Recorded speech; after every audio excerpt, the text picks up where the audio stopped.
Di video kali ini saya akan membuat pisau ukir berbahan baja per daun ya teman-teman. Dan ini untuk bahannya ada potongan baja per daun, kita buatkan sesuai dengan permintaan konsumen kita ya. Untuk ukuran pisaunya kisaran 15 cm. Dan ini bisa disaksikan teman-teman untuk prosesnya. Untuk bahan bakarnya sendiri kita menggunakan arang kayu yang kita beli dari para pengrajin setempat ya.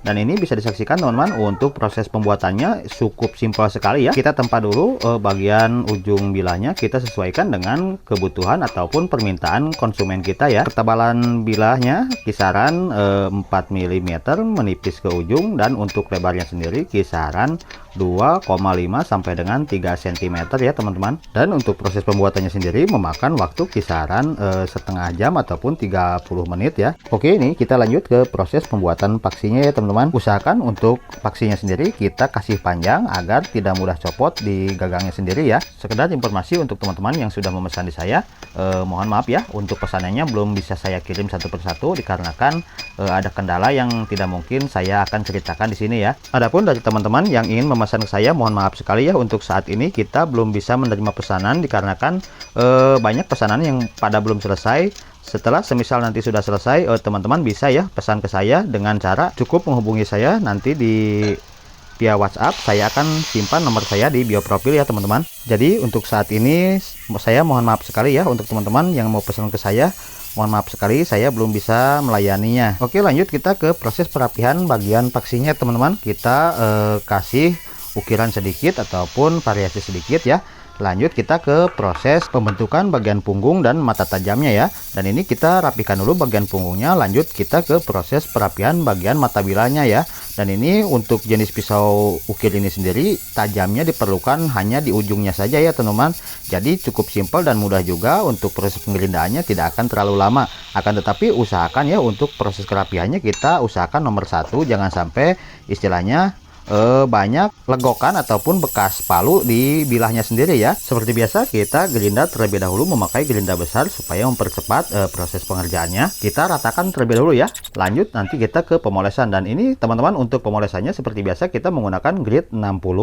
Nanti bisa lanjut ke grit yang lebih lembut lagi ya teman-teman. Nah, ada yang bertanya kepada saya apakah bilah sebelum disepuh kita tajamkan terlebih dahulu.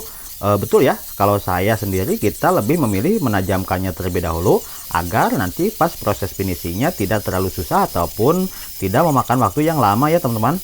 Dan ini bisa dilihat untuk hasilnya, hasil pemolesannya ini cukup lumayan rapi juga ya. Nanti kita tinggal lanjut ke proses penyepuhan, lanjut ke proses penggagangannya ya teman-teman. Oke, kita lanjut proses penyepuhan. Ini proses penyepuhannya kita menggunakan media oli ya teman-teman.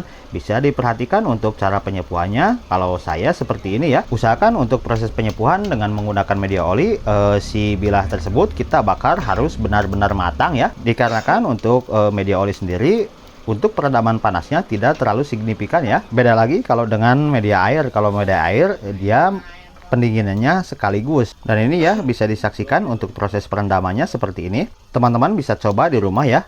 Untuk metode penyepuhan air untuk para pemula saya sarankan untuk teman-teman semua. Dikarenakan untuk proses penyepuhan media oli sendiri tidak rawan pecah ya. Asalkan si bilah tersebut ataupun cara pembakarannya kita ukur tingkat kematangannya. Dan ini teman-teman, setelah kita tempering ataupun kita poles lagi, hasilnya seperti ini ya. Lanjut kita ke proses penggagangan, dan ini untuk gagangnya sendiri kita menggunakan kayu sonokeling ya teman-teman. Kita pola terlebih dahulu ataupun kita tandai terlebih dahulu untuk memasukkan paksinya. Lanjut kita nanti ke proses pengecilan bagian gagangnya ya. Dan ini proses pengecilan gagangnya kita bantu memakai golok terlebih dahulu. Lanjut nanti kita ke proses pemolesan memakai amplas grit 60 ya. Bisa teman-teman juga menggunakan grit 40, itu lebih bagus juga. Akan tetapi untuk bekas amplasnya itu terlalu kasar, jadi saya menggunakan amplas grit 60 ya. Dan nanti untuk finishingnya kita menggunakan grit 240. Dan ini teman-teman udah selesai, kita tinggal amplas lalu kita semprot ya, memakai clear semprot yang seperti biasa. Untuk mereknya sendiri teman-teman bebas ya, bisa cari di toko-toko online ataupun di toko bangunan banyak ya. Dan ini untuk hasil akhirnya teman-teman. Terima kasih yang sudah menyaksikan video saya. Silahkan bagikan video saya sebanyak-banyaknya.